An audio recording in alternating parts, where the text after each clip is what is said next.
நான் ஃபைனான்ஸ் பண்ணிட்டு இருக்கேன். அப்பாவுக்கு என்ன ரொம்ப நாளா தெரியும்.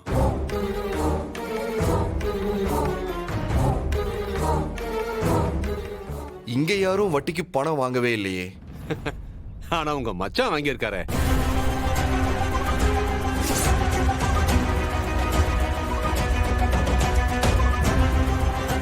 அதான் கேசவன், உங்க அக்காவோட வீட்டுக்காரரு.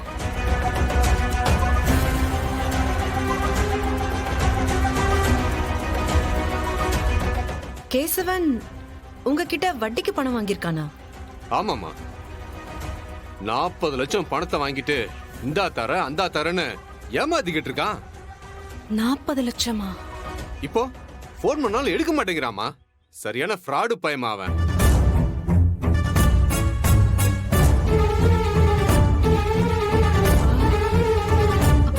அண்ணா, என் தம்பி அப்படி பண்ற ஆள் இல்ல. தயவு செஞ்சு தப்பா பேசாதீங்க. அடையம்மா, நீங்க வேற. அவன் ஊரையே ஏமாத்திக்கிட்டு இருக்கான். இந்த விஷயம் என் வீட்டுக்கும் தெரியக்கூடாது, என் மாமியார் வீட்டுக்கும் தெரியக்கூடாதுன்னு என் காலை புடிச்சுக்கிட்டு கெஞ்சினா. அதனாலதான் இத்தனை நாள் பொறுமையா இருந்தேன். இதுக்கு மேல யாருக்கிட்ட கேக்குறது?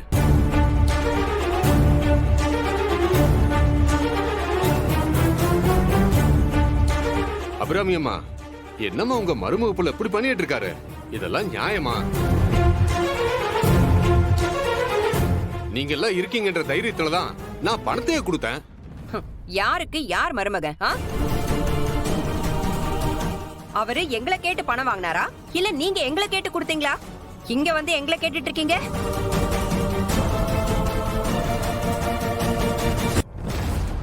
ஏமா, நீங்களே இப்படி பேசினா எப்படிமா? அப்படிதாங்க பேசுவேன். யாரோ வாங்கின கடனுக்கு நாங்க தண்டம் கட்டணுமா? சல்லி பைசா கிடையாது, போங்க. இப்படி பேசினா எப்படிமா? உங்க பொண்ணு அங்கதானே வாழ்ந்துட்டு இருக்காங்க. என்ன இருந்தாலும் அவன் உங்க மருமகன் தானே. அவன் எங்களுக்கு மருமகனும் இல்ல, ஒரு மண்ணும் இல்ல. இப்ப என்ன பண்றது?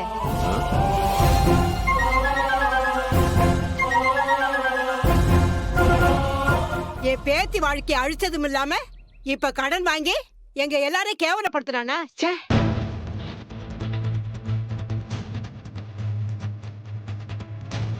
அவனை பெத்த தாய் தகப்பெல்லாம் உயிரோட தானே இருக்காங்க, அவங்கள போய் கேளுங்க.